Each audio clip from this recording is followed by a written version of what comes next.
මේ දසවස්තුක සම්මාදිට්ඨිය. අපේ පින්නතුන් සම්මාදිට්ඨිය කියන වචනය අහලා තියෙනවා. ආර්ය අෂ්ටාංගික මාර්ගයේ මුලින්මත් සඳහන් කරන්නේ සම්මාදිට්ඨිය. හැබැයි මේ දසවස්තුක සම්මාදිට්ඨිය කියලා කියන්නේ ඊට සම්බන්ධ කාරණාවක් නෙමෙයි.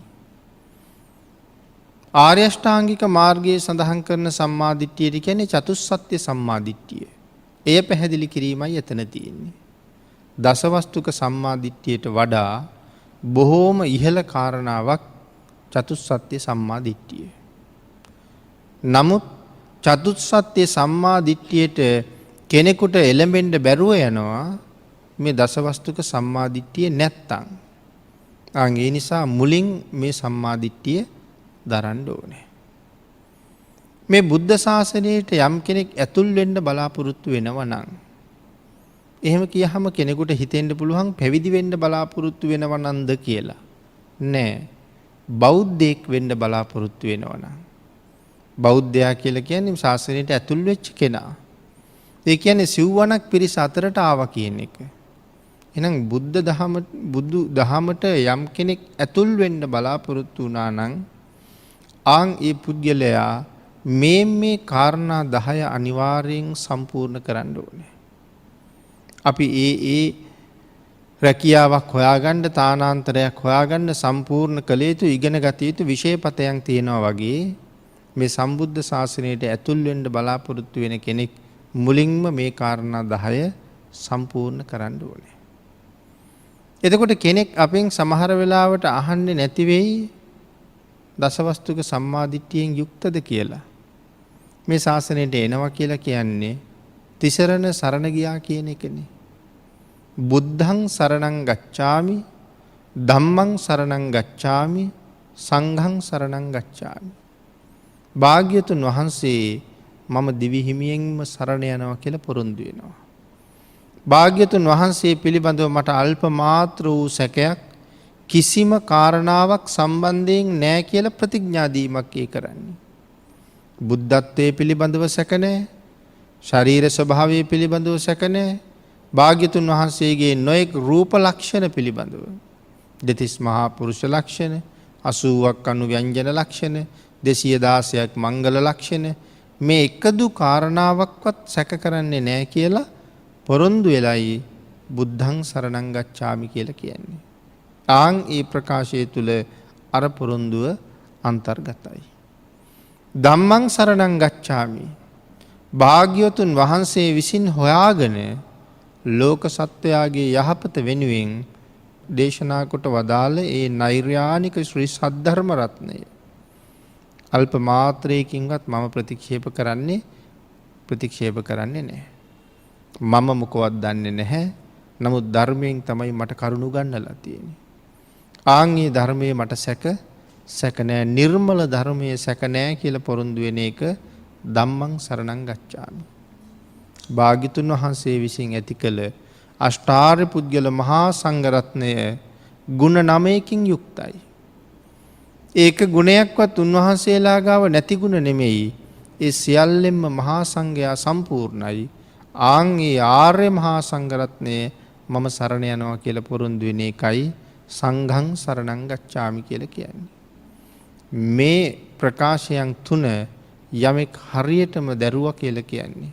මේ තුල හරියටම පිහිටියා කියලා කියන්නේ ඔහු දසවස්තුක සම්මාදිට්ඨිය පිළිගත්තා කියන එකයි. එහෙනම් අමුතුවෙන් සම්මාදිට්ඨියෙන් යුක්තද කියලා අහන්න අවශ්‍ය නෑ. නිවැරදිව තෙරුවන් සරණ ගියා කියලා කියන්නේ දසවස්තුක සම්මාදිට්ඨිය දරුවා කියන කාරණාවයි. ඊළඟට පින්නතුනේ ධර්මයේ සඳහන් කරනවා අතීතයේ යම් ප්‍රමාණයක් මේ භයානක වූ සංසාර සාගරයෙන් එතර ගියා නම් සියලු කෙලෙස් නැති කරලා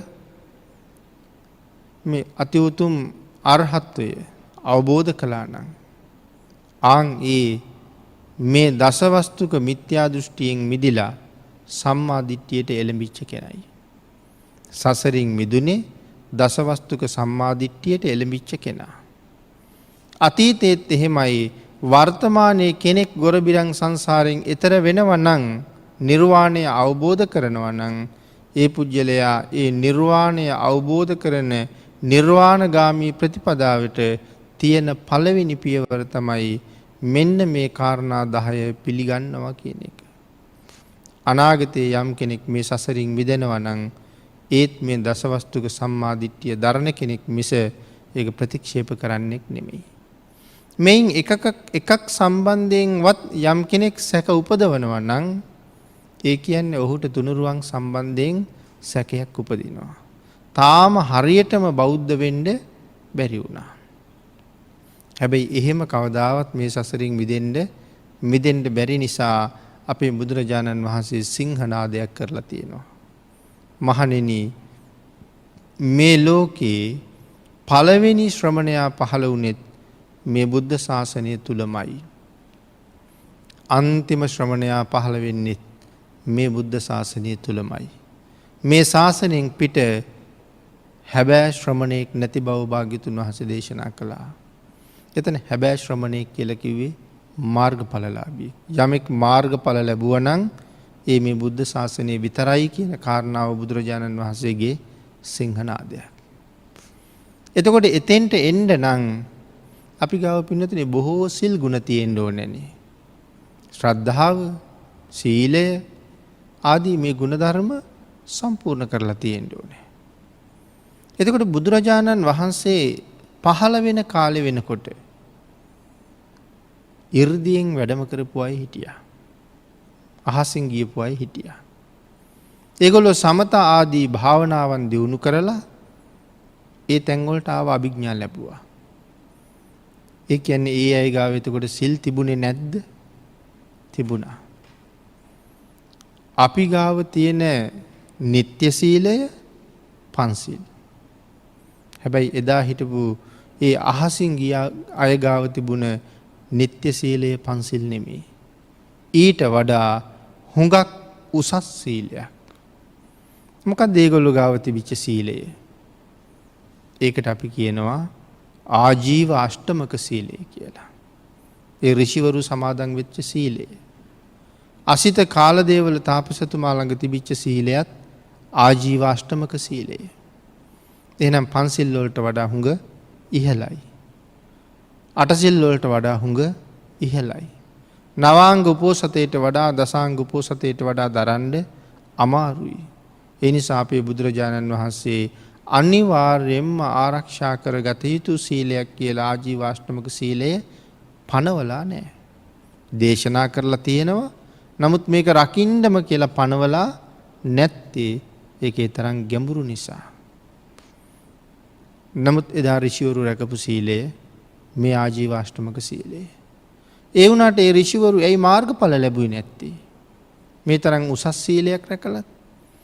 පන්සිල් තියන අය මාර්ගඵල ලැබුවා නම් බුද්ධ ශාසනයේ පන්සිල් වලට වඩා උසස් සීලයක් රැකපු අයට මාර්ගඵල නොලැබෙන්න හේතුව මොකද්ද? පින්නතුනි ඒ හේතුව තමයි තිසරණ නැති එක. එහෙමනම් තුනුරුවන්ට ගරු කරන්නේ නැතුව මේ සංසාරයෙන් එතර ගියපු කෙනෙක් අතීතෙත් නෑ, යන කෙනෙක් වර්තමානෙත් නෑ, බලාපොරොත්තු වෙනවා නම් කෙනෙක් අනාගතෙත් එහෙම කෙනෙක් පහළ වෙන්නේ නෑ. තුනුරුවන්ට ගරු කරපු කෙනෙක් විතරයි, තුනුරුවන් සරණ ගියපු කෙනෙක් විතරයි මේ සසරින් මිදුණා නම් මිදුනේ. ආන් ඒ නිසා හරියටම තෙරුවන් සරණ ගියා කියලා කියන්නේ දසවස්තුක සම්මාදිට්ඨිය දැරුවා කියන එකයි. එවනම් අපි සාකච්ඡා කරමු. මෙතන කාරණා 10ක් තියෙනවා. ඒකේ පළවෙනි එක දසවස්තුක සම්මාදිට්ඨියේ පළවෙනි අංගේ අත්ති දින්නම් දුන් දෙහි විපාක ඇත. ශ්‍රමණ බ්‍රාහ්මනාදීන්ට, දුගී මගී යාචකාදීන්ට, තිරිසංගත සත්වයන්ට යමක් දෙනවා නම්, මේ වගේ අයට දෙනවා නම් විශේෂයෙන් ආහාර. එහෙනම් අපි එතන ඉඳලා සාකච්ඡා කරමු. ඒ අයට මේ ආහාර, පාන, වස්ත්‍ර, මේ දානයේ මූලික අවශ්‍යතා තුන. මේ ලෝකේ ජීවත් වෙන්න කෙනෙකුට අවශ්‍ය මූලිකම කාරණා තුන. ආහාර, වස්ත්‍ර, පාන. දැන් ආහාර, පාන, වස්ත්‍ර. මේකනේ අපේ මූලික අවශ්‍යතා තුන. යම් කෙනෙක් මේ ශ්‍රමණ බ්‍රාහ්මනාදීන්ට, දුගී මගී යාචකාදීන්ට මේ දේවල් දෙනවනං ඒ අයටත් සංසාරයට ඒකට ගැලපෙන විපාකයක් ලැබෙනවා. ඒ කියන්නේ අපිටත් සසර ආහාරපාන හිග වෙන්නේ වස්ත්‍රාභරණ හිග වෙන්නේ නෑ රූප සම්පත් හිග වෙන්නේ නෑ බලය ශක්තිය හිග වෙන්නේ නෑ මේ කාරණාව දරණ එකට තමයි කියන්නේ අත්ති දින්නම් කියලා. එතකොට එහෙමනම් ඒ දානය මොනතරම් ආනිසංස සහිතද? දැන් මෙතන සඳහන් කරන මේ සියලුම දෙනා පිළිබඳව දක්ඛිනා විභංගයේ පෞද්ගලික දාන 14 අන්තිම 4 දෙනා මෙතෙන්ට අන්තර්ගතයි. අන්තිම 4 දෙනාගෙන් අන්තිමයා 14 වෙනියා තිරිසං සතෙකුට දෙන දාණය. දැන් අපේ අය හොඳටම දන්නවා තිරිසං සතෙකුට ආහාර වේලක් ලබලා දුන්නහම අනාගත ජීවිත කීයකට අපට ආහාර හම්බ කරගත්ත වෙනවද කියන කරුණ බුදුරජාණන් වහන්සේ මේ දක්ඛිනා විභංගයෙන් පැහැදිලි කළා. අනාගත ජීවිත 100ක්. තිරිසං සතෙකුට ආහාර වේලක් දුන්නහම අනාගත ජීවිත 100ක්. දුස්සීල මිනිසෙකුට කෑම වේලක් දුන්නහම කාටද මේ දුස්සීලයා කියලා කියන්නේ? අපිත් පෘථග්ජන සත්වයෝ. අපිත් තාම ආර්ය භාවයට ඇවිල්ලා නැහැ. අපි ගාවත් වැරදි තියෙනවා. වැරදි තියෙන අපිත් යම් පුද්ගලයෙක් ගැන කියනවා නම් ওই පුද්ගලයා නම් මහා පහත් කෙනෙක් කියලා. මහා පෞකාරයි කියලා. පංච දුෂ්චරිතේම යුක්තයි කියලා අපි කියනවා නම් යම් පුද්ගලයෙකුට මෙතන දුස්සීලයා කියලා හැඳින්වුවේ යාට. හැබැයි එයා ගාව තිසරණ නම් ඇත්තෙම නෑ පංච දුෂ්චරිතේම යෙදෙනවා. ආන් එහෙම කෙනෙකුට ආහාර වේලක් ලබලා දුන්නොත් අනාගත ජීවිත කීයකට අපි කෑම හම්බ කරගත්ත වෙයිද? 1000යි. අනාගත ජීවිත 1000කට කෑම හම්බ කළා වෙනවා. ඊළඟට පෘථග්ජන සීලවන්තයා. කවුද මේ පෘථග්ජන සීලවන්තයා කියලා කියන්නේ? අපිටත් කියන්නේ පෘථග්ජන කියලා. අපේ ගංගෙවල් වල ඉන්නවා අපි විසින් හොඳයි කියලා අනුමත කරන අය. මේ මිනිසයා නම් බොහොම හොඳයි. ඒ පවුලේ අය බොහොම හොඳයි. අපි විසින් සහතිකයක් දෙනවා ඒගොල්ලෝ හොඳයි කියලා. හැබැයි අපි දන්නවද ඒගොල්ලෝ තෙරුවන් සරණ හරියටම පිහිටලාද නැද්ද කියලා? සරණ ගියාද නැද්ද කියලා අපි දන්නේ නැහැ. ඒගොල්ලෝ සම්පූර්ණයෙන්ම ප්‍රාණඝාතයෙන් වැළකුණා කියලා අපිට කියන්න පුළුවන්ද? දැන් අර අපි සමහර කෙනෙකුට කිව්වා ඊටාම පහත් කෙනෙක් කියලා. අපි දැක්ක අය ඌරොත් මරනවා, කුකුලොත් මරනවා, දැලුත් දානවා, දඩේමෙත් යනවා. මේ නොඑක් ආකාරයේ පව්කම් කරනවා ප්‍රාණඝාතයේ සම්බන්ධයෙන්. අනික් කරුණුත් එහෙමයි. අපි මේ ඒ ටික තේරෙන්න ඉතුරු කරලයි මේ එකක් සාකච්ඡා කරගෙන යන්නේ. පස්පවුම කරනවා. නමුත් අර අපි හොඳයි කියන අය ඒගොල්ලෝ දැල් දාන්න යනවා අපි දැක්කේ නෑ. ඒගොල්ලෝ කුකුල්ලු මරන්න යනවා, ඒගොල්ලෝ හරක් කපන්න යනවා අපි දැක්කේ නෑ. සාමාන්‍යයෙන් ඒගොල්ලෝ සත්තු මරනවා අපි දැක්කේ නෑ. හැබැයි ඒගොල්ලෝ සත්තු මරන්නේ නෑම නෙවෙයි. අර විදිහට සත්තු මැරුවේ නැති වුණාට ඔය මෝටින් වාගේ දේවල් ගෙදර පාවිච්චි කරනවා. ඒකෙන් කෙරෙන්නේ සත්තු මරණ එක නෙමෙයිද? ඒකෙන් කෙරෙන්නේ සත්තු මරණ එකමයි. අපි දන්නවා මේක විසයි. කැරපොත්තට, කූඹියට, මීයට, ඌනට මේක විසයි. එහෙනම් අපි ඒක පාවිච්චි කරන්නේ ඒගොල්ලොන්ගෙන් අපිට හරි කරදරයි. ඒ හින්දා ඒගොල්ලෝ ගෙදරින් අයින් කරගන්න ඕන නිසා. හැබැයි ඍජුවම ප්‍රාණඝාතය තමයි. එතන උපක්‍රම ටික ඔක්කොම සම්පූර්ණ වෙලා තියෙනවා. දැන් අරගොල්ලෝ ගේ ඇතුලේ මෝටින් පාවිච්චි කරනවා. හැබැයි ඉතින් අපි ඕක හොයන්න ගියේ නෑනේ. එතකොට ඒගොල්ලන්ගේ ඇඟේ මදුරුවෙක් වහපුවාම ඒගොල්ලෝ මදුරුවන්ට ගහනවා. අපි ඒකේ තරම් ගණන් ගන්නෙ නෑ. කූඹියෙක් කකුලේ කාපුවාම මදක් නතර වෙලා ඉවසීමෙන් කූඹියා ඉවත් කරන්න උත්සාහ කරනවා නෙමෙයි අපේ සාමාන්‍ය සිරිත ඇඟිල්ල තියලා තද කරලා පිහලා දාන එක. ඉතින් එහෙමනම් ඒගොල්ලෝ දිවි හිමියෙන් ප්‍රාණඝාතය කරන්නේ නැහැ කියලා පොරොන්දුවක් නැහැ. නමුත් අර විදිහට ප්‍රසිද්ධියේ ප්‍රාණඝාත කරන්න යන්නේ නැති නිසා අපි කියනවා හොඳ මිනිසෙක්. හොරකම් කරන්නේ නැහැ, මංකොල්ල කන්නේ නැහැ, අල්ලස් ගන්න යන්නේ නැහැ. ඒ වුණාට ඒගොල්ලන්ට අත්‍යවශ්‍යම දෙයක් යම් තැනක තිබුණොත් සමහර වෙලාවට නොගෙන ඉන්නෙත් නැහැ. වැරදි කාම සේවනයේට යෙදුනෙම නැහැ. නමුත් දිගින් දිගට අවස්ථාව හම්බ වෙනවා නම් සමහර වෙලාවට ප්‍රයෝජනයක් නොගෙන ඉන්න එකක් නැහැ. බේරෙන්නම බැරි නම් බොරුවක් නොකියන එකක් නැහැ. බේරෙන්නම බැරි හින්දා බොරුවක් කියනවා. අඩුතරමේ හිතනවා කෛරාටිකකමක් තියෙන හින්දා බොරු කියලා නම් බෑ. නමුත් මේ වෙලාවේ බේරෙන්නත් බෑ. කරන්න දෙයක් නෑ. දැනට බොරුවක් කියලා බේරිලා හැන්දෑවේ පන්සිල් ගන්නවා කියලා හරිවත් හිතලා බොරුවක් කියනවා. රාරක්කු බොන්නේ නෑ. Taman අතින් වියදම් කරලා අරගෙන ගිහිල්ලා තැන් වල ගිහිල්ලා ඔය විකුණන්න තියෙන තැන් වල රස්තියාදු වෙලා අනික් අය දකී කියලා මූණ හංගගෙනවත් ගන්න උත්සාහ කරන්නේ නෑ. හැබැයි අනුන්ගේ උත්සවයකට වාගේ තැනකට ගිහිල්ලා නිකන් හම්බ වෙනවා නම් නොබී ඉන්නෙත් නෑ. මේක කාගේ පුරුද්දද? මෙහෙම අයට තමයි කියන්නේ පෘතජ්ජන සීලවන්ත කියලා. ඒගොල්ලෝ අපිට හොඳයි. හැබැයි ආර්යයන් වහන්සේලාට ඒගොල්ලොත් හොඳනේ නෑ. ඒකයි ඒගොල්ලන්ට පෘතජ්ජන කියලා කිව්වේ. අපිට හොඳයි හැබැයි ආර්යයන්ට හොඳ නෑ. නමුත් එහෙම පුජ්‍යලයකට කෑම වේලක් දුන්නොත් අපිට අනාගත ජීවිත කීයක විපාක දෙයිද? අනාගත ජීවිත ලක්ෂයක විපාක දෙනවා. තිරිසං සතර දුන්නහම 100යි, පෘතජ්ජන දුස්සීලයට දුන්නහම 1000යි, පෘතජ්ජන සීලවන්තයට දුන්නහම ලක්ෂයයි. මුලින් කතා කළා වගේ අහසින් යන තවුසෙකුට කෑම වේලක් දුන්නොත් අපි අභිඥාලාභී තවුසෙක් අනාගත ජීවිත කෝටි ලක්ෂයක් විපාක දෙනවා. හැබැයි සමහර වෙලාවට මේ 4 දෙනාටම තිසරණ නැති වෙන්න පුළුවන්. පෘතජ්ජන සීලවන්තයා ගාව තිසරණ තියෙන්නත් පුළුවන්, නැති වෙන්නත් පුළුවන්. එතකොට දැන් මෙතන සඳහන් කළේ ශ්‍රමණ බ්‍රාහ්මණ දුගී මගී යාචකාදීන්ට පින්සලකා පූජා වශයෙන් යමක් දුන්නහම ඒක අපිට සංසාරේ ඊට වඩා වැඩියෙන් විපාක දෙනවා. ඒ කාරණාව දරණ එක මේ අත්ති දින්නම් කියන සම්මා දිට්ඨියයි.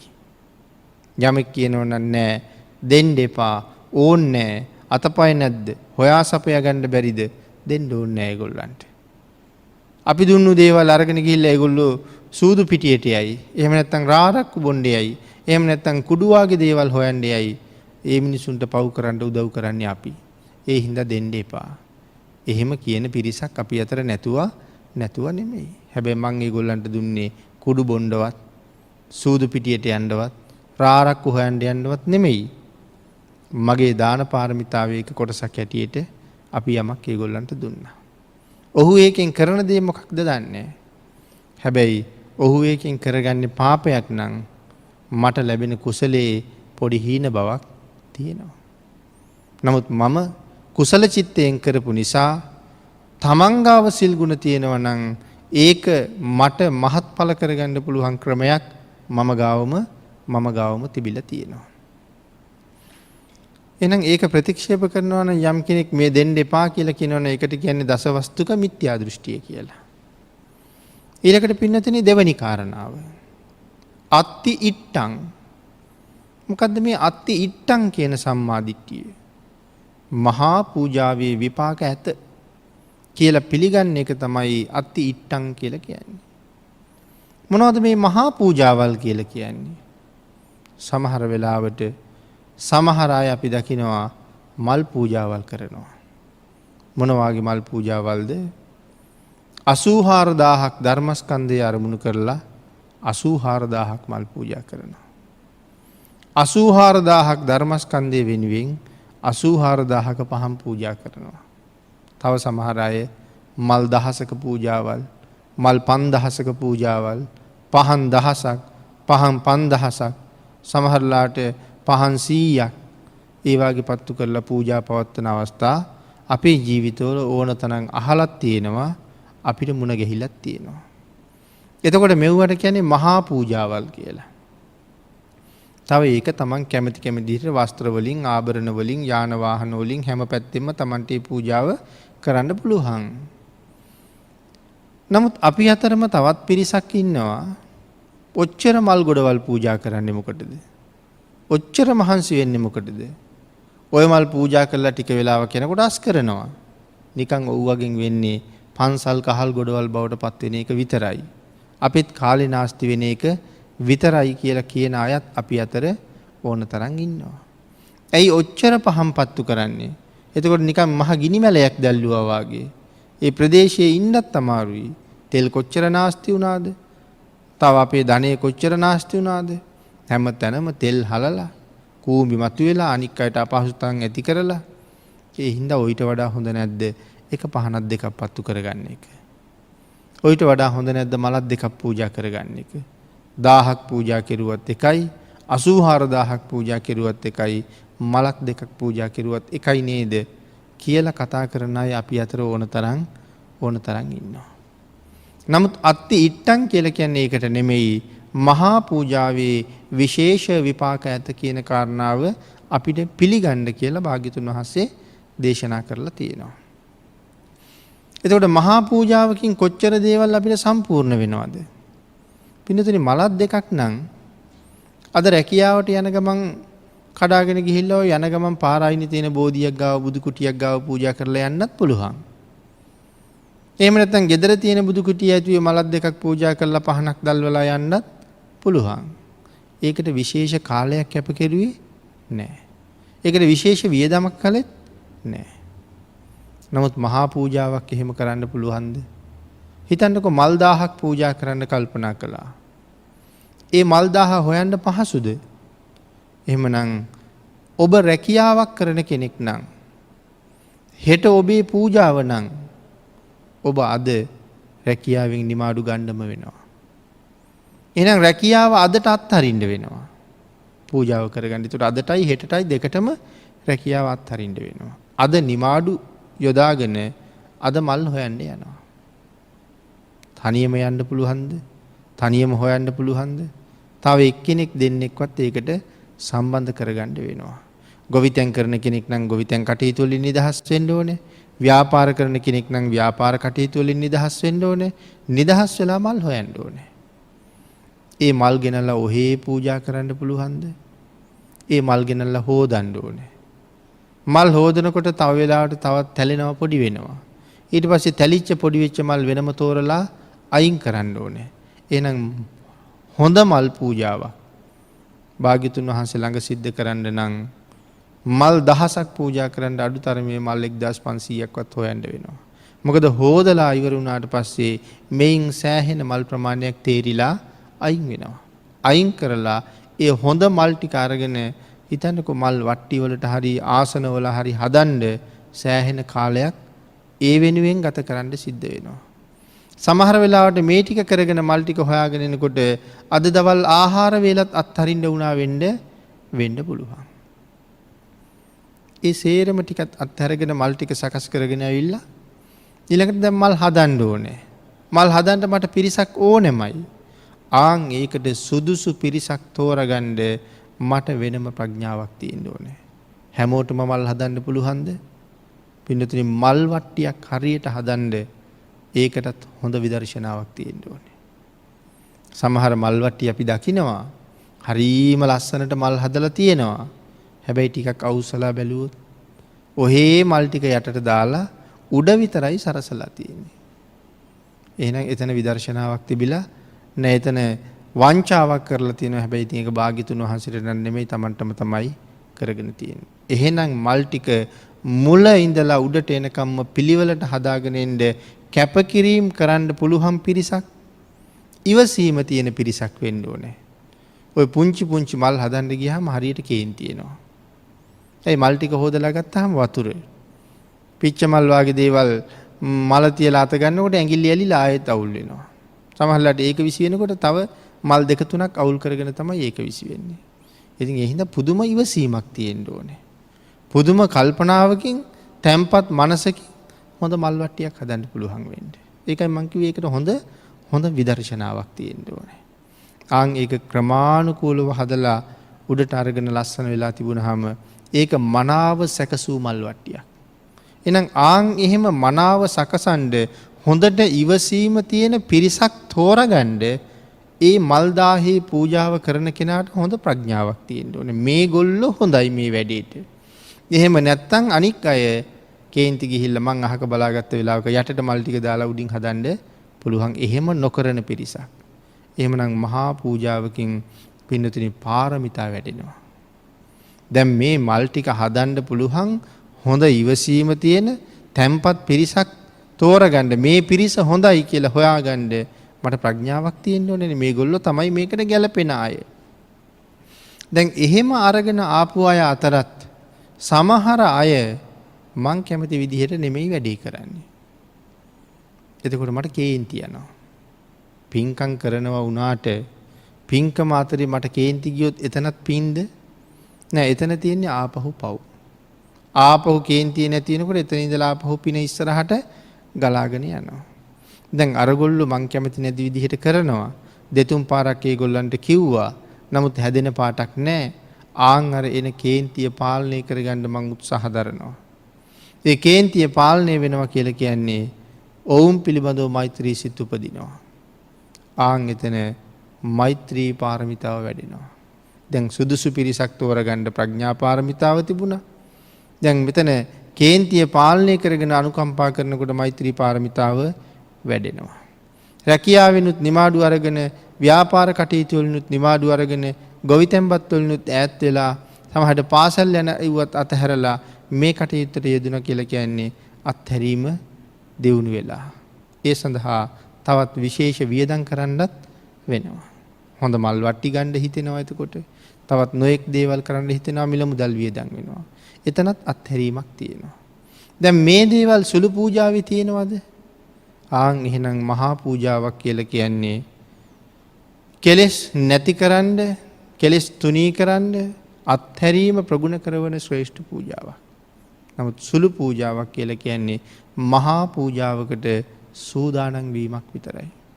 එහෙනම් අත්ති ඉට්ටං කියලා කියන්නේ මහා පූජාවේ විශේෂ විපාක ඇත කියලා පිළිගන්න එකයි. අර විදිහට සඳහන් කරනවා නම් ඒක අත්ති ඉට්ටං කියන සම්මා දිට්ඨිය නෙමෙයි, ඒක මිත්‍යා දෘෂ්ටිය. ඔය අපි කෙටියෙන් කරුණු සඳහන් කළේ දෙවෙනි කාරණාවට. තුන්වෙනි කාරණාව අත්ති හුතං. එයි මේ අත්ති හුතං කියලා කියන්නේ ආහුත සංඛ්‍යාත දානයක් තියෙනවා. පින් සලකා ගුණවතුන්ට දම්පැන් පූජා කිරීමෙන් අපිට මහත් වූ ආනිසංස ලැබෙනවා කියලා පිළිගන්න එක. පින් සලකා ගුණවතුන්ට පුද පූජා පැවැත්වීම. එතකොට මෙතන ගුණවතුන් කියලා සඳහන් කළේ දක්ඛිනා විභංගයේ මතකද අපි පෞද්ගලික දාන 14 අන්තිම 4 දෙනා ගැන කතා කළා අහසින් යන තවුසගාවට එනකම්. හැබැයි අපි කියවා ඒගොල්ලන්ට තිසරණ තියෙන්නත් පුළුවන්. අහසින් ගියපු ඒ ඍෂිවරුන්ට තිබුණේ නැහැ සම්මාදිට්ඨියක්. ඒගොල්ලන්ට තිබුණේ නැහැ තිසරණයක්. සමහර වෙලාවට පෘථග්ජන සීලවන්තයා ගාව තිසරණ තිබුණා වෙන්නත් පුළුවන්. නමුත් මෙතන කතා කරන්න හදන්නේ මේ ශාසනයට ඇතුල් වෙච්ච පළවෙනි කෙනා තිසරණ සහිතව පන්සිල් ආරක්ෂා කරන කෙනා. එහෙම කෙනෙකුට ආහාර වේලක් දෙන්න අපිට අවස්ථාව ලැබුණොත් දැන් මේ කාරණාව ඇතුලේ මම සාකච්ඡා නොකරපු දෙයක් තියෙනවා. පිළිවෙලින් එක එක පුජ්‍යලයාගේ ගුණය වැඩි වෙන්න දායකයට ලැබෙන ආනිසංසයේ වැඩි බවකුත් ඔබට පේනව නේද? තිරිසනාට දුන්නාම 100යි, දුස්සීලයට දුන්නාම 1000යි, පෘථග්ජන සීලවන්තයාට ලක්ෂයයි, අහසින් යන තවුසට කෝටි ලක්ෂයයි. දැන් ඉන්නේ තිසරණ සහිතව පන්සිල් ආරක්ෂා කරන කෙනා. දැන් මේ තිසරණ සහිතයි කියලා කියන කෙනාට මේ ලෝකේ හඳුන්වන සුවිශේෂී නමක් තියෙනවා. පුදුමාකාර වටිනා පුජ්‍යලයක් නෙමේ තිසරණ සහිතයි කියලා කිව්වේ. සතර අපායට යන්න තියෙන දොර වහපු කෙනෙක්. මේ ලෝකේ පුදුම ආරක්ෂා සම්පත්තියක් තියෙන කෙනෙක්. දෙවියන්ගේ නිරන්තරයෙන් ඇල්ම බැල්ම යොමු කරවගත්ත කෙනෙක්. ඔය යක්ෂයෝ පිසාචයෝ කුම්භාණ්ඩයන්ගේ ඇබ්බැහිවීම බොහෝ දුරට නැති වෙච්ච කෙනෙක්. හරියට පිරිසිදු ත්‍රිපිටක තිසරණේ පිහිටියා කියලා කියන්නේ. ආන්ගේ තිසරණ සහිත පන්සිල් ආරක්ෂා කරන කෙනාට තමයි බෞද්ධයා කියලා කියන්නේ. විශේෂයෙන් බෞද්ධ කියන්නේ තිසරණ තියෙන කෙනාට. ඒකට පන්සිලුත් එකතු වෙච්චාම ඒ පුජ්‍යලයා ඊටාම ශ්‍රේෂ්ඨයි. දැන් ඔහුට කෑම වේලක් දුන්නොත් කොහොම ආනිසංස ලැබෙයිද? ඔහුට කෑම වේලක් දුන්නොත් අපිට ලැබෙන ආනිසංස ප්‍රමාණය අනාගත ජීවිත අසංකේයයි කියලා දේශනා කළා. අනාගත ජීවිත අසංකේයයකට ආනිසංස ලැබෙනවා. එතකොට අනාගත ජීවිත අසංකේයයකට ආනිසංස ලැබෙනවා තෙරුවන් සරණ ගිහිල්ලා පන්සිල් රකින්න කෙනෙකුට කෑම වේලක් දුන්නාම. මේ කාරණාව ශ්‍රවණය කරන පින්වත් ඔබට හිතෙන්නේ නැති වෙයිද මම හරියට තිසරණ සරණ ගිහිල්ලා පන්සිල් ආරක්ෂා කරන්න පටන් ගත්තොත් අපි අවට ඉන්න අයට මොන තරම් යහපතක් උදා වේද කියලා. පිනතුනි සමහර කාලවලට අපේ රටේ දන්සැල් දෙනවා හරියට. දැන් ඔය එක දන්සැලක් ගාවට මේ තිසරණ සහිතව පන්සිල් ආරක්ෂා කරන කෙනෙක් නතර වෙලා ඇවිල්ලා එක කෑම පාර්සලයක් ඔතනින් අරගත්තොත් අර දන්සැල දෙන පිරිස ඒ සඳහා වෙහෙසිච්ච මහන්සි වෙච්ච සියලුම දේවල් වලට සාධාරණයක් ඉෂ්ට වුණා වෙන්නේ නැද්ද? අසංකේයයක් ආයුෂ හම්බ වෙනවා. අසංකේයයක් ජීවිතවලට කෑම හම්බ කරගත්ත වෙනවා. 1.140කින් තමයි අසංකේය ලීවි. එහෙනම් එක සිල්වත් පුද්ගලයෙක් නිසා මොන තරම් යහපතක් සමාජයට වෙනවද? එහෙනම් එවන් අය කොහෙද ඉන්නේ කියලා හොයන කාරණාවට වඩා හොයලා දම්පැන් දෙන එක වටිනවා. මමත් එවන් කෙනෙක් වෙනවා කියලා කල්පනාවට ගියොත් අපි යවටම ඉන්න අයටත් ඒක ලොකු ප්‍රයෝජනයක් වෙනවා. එහෙනම් එහෙම ප්‍රතිපත්තියක් තමයි භාග්‍යතුන් වහන්සේ දේශනා කරලා තියෙන්නේ. ඊළඟට එහෙනම් සෝවාන් සකදාගාමි අනාගාමි අරිහත් කියන තැන ඉඳලා එහාට උන්වහන්සේලාට දන් දුන්නාම ලැබෙන ආනිසංස ප්‍රමාණය මෙච්චරයි කියලා මේ බුද්ධ ධර්මයේ සීමා කරලා පැහැදිලි කරලා නැහැ. එහෙනම් ගුණවතුන් උදෙසා පින් සලකා දන් දුන්නාම ඒකේ විශේෂ ආනිසංසයක් තියෙනවා කියලා දරන එක සම්මා දිට්ඨියයි. තව කෙනෙකුට ඒක සැක උපදින්න පුළුවන්ද? ඔය දීමනාවෙන් ලැබෙයිද? ළඟ තියෙන දේ ඉවර වෙනවා විතරයි නේද ඕකෙන් වෙන්නේ කියලා කෙනෙක් කල්පනා කළොත්. එහෙම කතා කරපු අය අතීතයේත් හිටියා අදත් ඉන්නවා. දෙන්න අපහු රැස් වෙනවා නෙමෙයි අපි ගාව තියෙන ටික ඉවර වෙනවා කියන අය. නමුත් බුදුදහමේ සඳහන් කළේ එහෙම නෙමෙයි. අත්හරින්න ලැබෙනවා කියන න්‍යායක්. ඒක කොයි විදිහට උදාහරණයක් සඳහන් කළොත් පිළිතුරු කල්පනා කරන්නකෝ අපි විදේශ රටකට ගිහිල්ලා මුදල් බැංකුවට දාන්න අපිට තියෙන පුදුම විශ්වාසයක්. මොකද අපි දන්නවා ඇමරිකාවෙන් මුදල් දාපුවාම මොහොතින් ලංකාවෙන් ගන්න පුළුවන්. හැබැයි අපි ඇමරිකාවේ බැංකුවේ ඉන්න කට්ටිය අඳුරන්නෙත් නැහැ. ආශ්‍රය කරලත් නැහැ, විශ්වාසිකුත් නැහැ. ඒගොල්ලෝ කතා කරන භාෂාව දන්නෙත් නැහැ. කවුරු හරි කෙනෙක් අපිට කිව්වා ලංකාවට මුදල් යවන්න ඕන නම් බැංකුවට ගිහිල්ලා මුදල් බාර දෙන්න ලංකාවේ මුදල් ගනී කියලා. ආන්ගේ විශ්වාසයට ලක්ෂ ගාණක් හරි ගිහිල්ලා අපි දීලා එනවා. මොකද විශ්වාසයි ලංකාවට මුදල් යනවා කියලා. අපි කියමුකෝ හදිසියෙම බැංකු ජාලයේම විනාශ වුණා කියලා. ඒ මුදල් පස්සේ අපිට ගෙවන්නත් පුළුවන්. මෙච්චර කෝටි ගාණක් කියලා හිතාගන්න බැරි නිසා ඒ මුදල් නොලැබෙන්නත් පුළුවන්. හැබැයි සැක නැහැ, බය නැහැ. ඊට වඩා විශ්වාසයි මේ ජීවිතෙන් දානයක් දුන්නාම අනිවාර්යෙන් ඒකෙන් කොටසක් මේ ජීවිතෙත් විපාක ලැබෙනවා. ඊළඟ ජීවිතෙන් මැරෙනවත් එක්ක අඩු නැතුව ඒක අපිට විපාක හම්බ වෙනවා. ඒක උදාහරණයක් මම සඳහන් කළේ. අපේ පින්නතුන්ට මතකද අර ඒක ඍෂිවරයෙක් හිටියා සුමංගල කියලා. කෝටි ගාණක් වියදම් කරලා කාශ්‍යප භාග්‍යතුන් වහන්සේට හදලා දුන්න පන්සල ගිනි තිබ්බා එක්කෙනෙක්. මිනිස්සු කල්පනා කළා ඍෂිවරයාට පිස්සු හැදෙයිද මේ කෝටි ගාණක් අළු වෙලා. ටික වෙලාවක් බලාගෙන ඉන්න ඍෂිවරයා හොඳට අත් දෙක දිගහැරලා hina වුණා. මිනිස්සු යහුවා කෝටි ගාණක් අළු වෙලා තියෙනකොට ඔහොම hina වෙන්නේ ඇයි කියලා. සුමංගල සිටුවරයා කියනවා මගේ 725ක්වත් අළු වෙලා නැහැ. කිසිම කෙනෙකුට ගන්න බැරි තැනකයි මගේ ධනෙ තැම්පත් කරලා තියෙන්නේ. හොරුන්ට ගන්න බෑ, රජුන්ට ගන්න බෑ, ජලයට විනාශ කරන්න බෑ, ගින්නට හුළඟට විනාශ කරන්න බැරි තැනක මගේ ධනෙ තැම්පත් කරලා තියෙන්නේ මම. නමුත් මට තවත් අවස්ථාවක් ආවා ඒ වගේම මහදනස්කන්ධයක් ආපහු තැම්පත් කරගන්න. එහෙමනම් මේ ජීවිතෙන් එහෙම දන් දුන්නහම ඒ ධනය කාටවත් විනාශ කරන්න පුළුවන්කමක් ඇත්තෙම නැහැ. අද ගෙදර යනකොට ලොතරැයියක් අරගත්තොත් සමහර වෙලාවට ජයමල්ල තියෙන්නත් පුළුවන් නැති වෙන්නත් පුළුවන්. හැබැයි අස්සෙන් ඇදලා තෝරලා ගන්න මේකේ නම් තියෙයිද? ජයාංක හොයනවා, ගැළපෙන අකුරු හොයනවා, මේකේ නම් තියෙයිද? හැබැයි සැකයි තියෙන්නත් පුළුවන් නැති වෙන්නත් පුළුවන්. හැබැයි ඒ වාගේ සැක නැහැ. මේ ජීවිතෙන් දානයක් දුන්නාම ඊළඟ ජීවිතෙන් විපාක දෙන එක ඒකාන්තයි සත්‍යයි. ආන් ඒකටයි අත්ති හුතං කියලා කියන්නේ. මේක තමයි දසවස්තුක සම්මාදිට්ඨියේ තුන්වෙනි කාරණාව. මේ එක කාරණාවක් නමුත් පැය ගාණක් සාකච්ඡා කරන්න තියෙන කරුණු. නමුත් කෙටියෙන් සිහිපත් කළේ ඔබට ඒත් එක තව බොහෝ දේවල් අවබෝධ කරන්න පුළුවන් වෙන නිසා. අද ධර්ම දේශනාවට වෙන් වෙලා තියෙන කාලයත් නිමා වෙලා තියෙන නිසා දසවස්තුක සම්මාදිට්ඨිය පිළිබඳව සාකච්ඡා කරන්න යොදාගත් ධර්ම දේශනා මාලාවේ පළවෙනිම ධර්ම දේශනාව මූලික කාරණා 3 සාකච්ඡා කරමින් අපි මේ විදිහට නිමා කරමු.